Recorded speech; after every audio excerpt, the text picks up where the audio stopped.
Super Mario Bros. Wonder. Is it good? Yeah.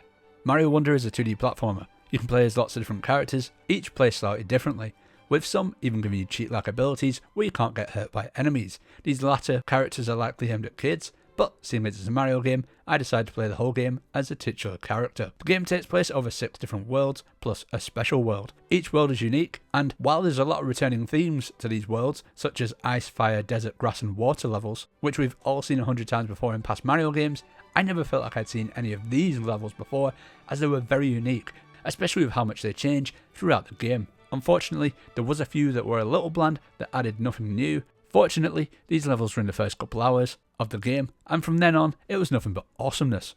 Most of the levels have you platforming from A to B, but sprinkled in are puzzle levels and battle arenas where you have to take out a certain amount of enemies in an allotted time.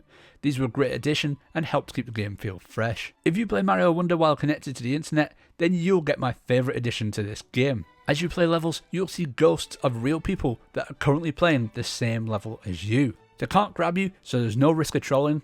What you can do is communicate with 4 different emoticons. These can be useful if you want to get their attention or maybe show them a secret area. You can also revive other players just like you would in local or online co-op. Another way to revive a player is to leave a standee. If you die after touching someone else's standee, you have 5 seconds to reach it to get revived. The best part about this system is the game will tell you when someone is revived by using your standee, which is nice to see. These 2 things can make the game quite easy, as nearly every level I played had other players or standees in them. But I wouldn't take them away, as I loved playing with other people and celebrating when we got to the end of our level.